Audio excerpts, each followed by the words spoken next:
warahmatullahi wabarakatuh.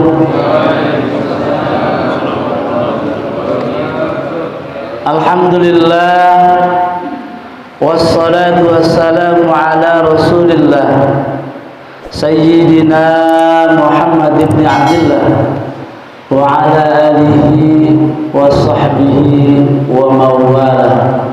Amma ba'du. Qala Allah Ta'ala fil Qur'anil Karim, A'udzu billahi minasy syaithanir rajim.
Saudara hadirin kaum muslimin dan muslimat, para shaimin shaimat yang insyaallah senantiasa dicintai dan dikasihi oleh Allah Subhanahu wa taala.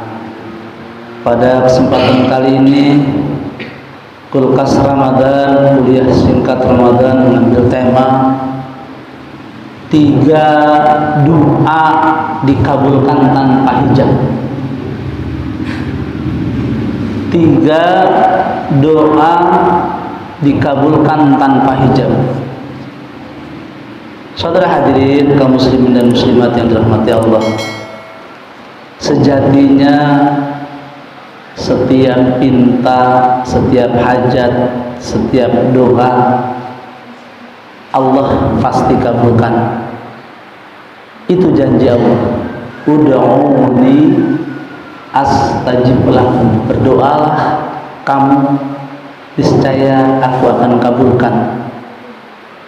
Tetapi setiap doa, setiap pinta ada yang langsung diijabah dengan bahasa lain tanpa ditunda atau dibayar tunai atau kontan. Ada yang ditunda sengaja oleh Allah, atau boleh jadi Allah gantikan dengan apa yang lebih baik. Tetapi ada 3 doa terlebih pada bulan suci Ramadan.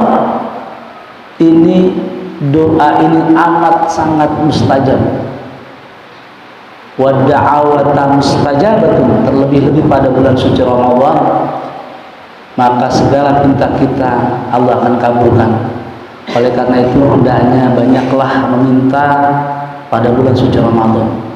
Tapi tentu saja apa yang kita minta harus kita jemput dengan ketaatan kita kepada Allah. Kita jangan hanya meminta kepada Allah sementara kita mengabaikan apa yang menjadi perintah Allah.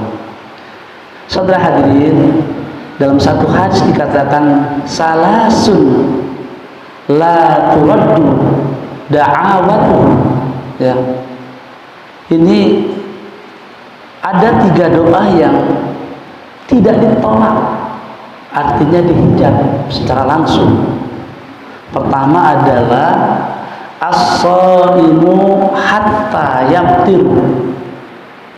Doa yang pertama yang Allah langsung ijabah, yaitu adalah doa orang-orang yang sedang berpuasa.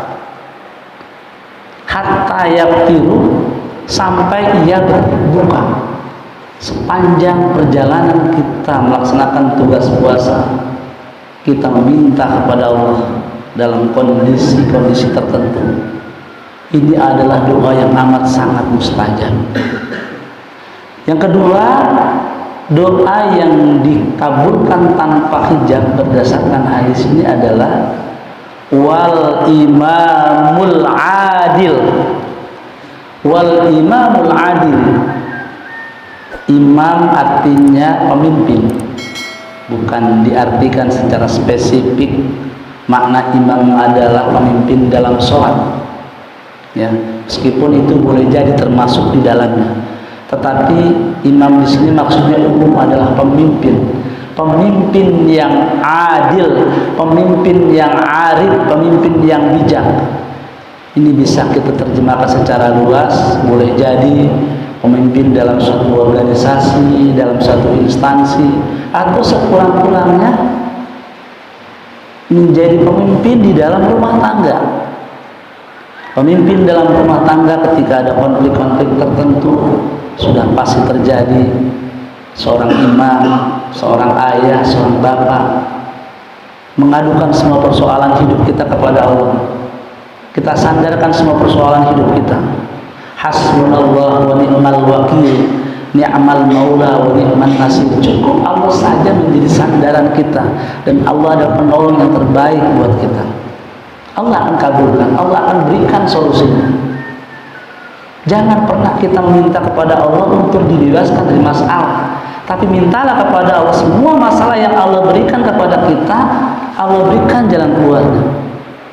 Saudara hadirin kaum muslimin yang dirahmati Allah, yang ketiga, doa yang dikabulkan tanpa hijab. Hijab itu artinya batas, menghalang. Wa da'awatu madlumi, doa orang-orang yang terzolimi, doa orang-orang yang teraniaya, itu sangat mujarab, sangat manjur.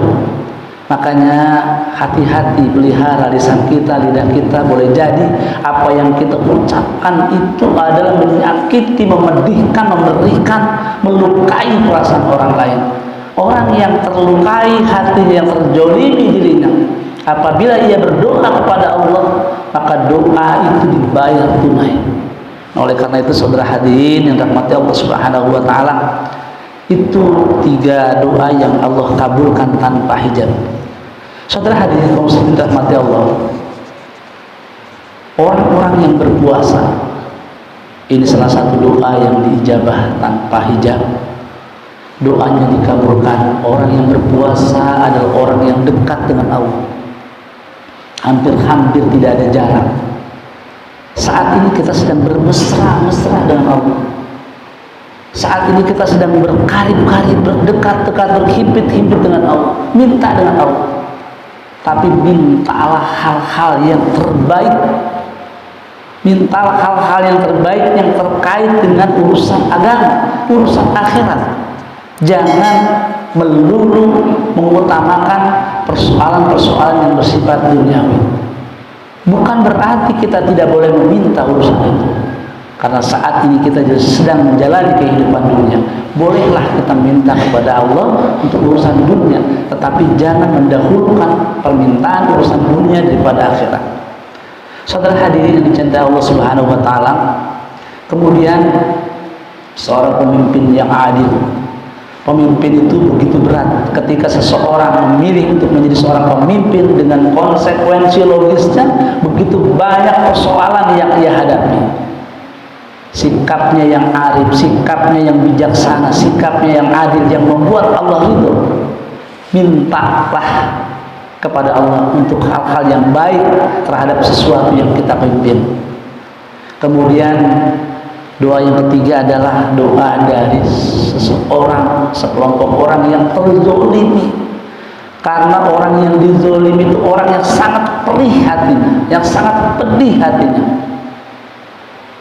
Hanya Allah yang bisa dijadikan sandaran buat mereka itu. Makanya ketika mereka itu berdoa kepada Allah, itu akan amat sangat digabungkan.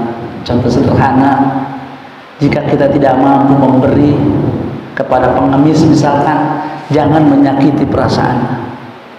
Karena apabila kita menyakiti perasaannya, melukai perasaannya, boleh jadi ketika ia meminta lalu Allah kabulkan, harta yang kita miliki adalah titipan Allah. Orang yang kaya seketika menjadi miskin kalau Allah melakukannya. Orang pemimpin yang tertinggi sekalipun, kalau misalkan dimurkai oleh Allah, seketika juga jabatannya akan jatuh dan runtuh. Saudara hadirin yang dirahmati Allah Subhanahu wa taala, dikatakan juga dalam hadis, janganlah kalian lemah berdoa. Artinya jangan lemah berdoa itu artinya jangan kita malas untuk berdoa. La ta'jizu fi du'ain, jangan lemah berdoa, jangan malas berdoa.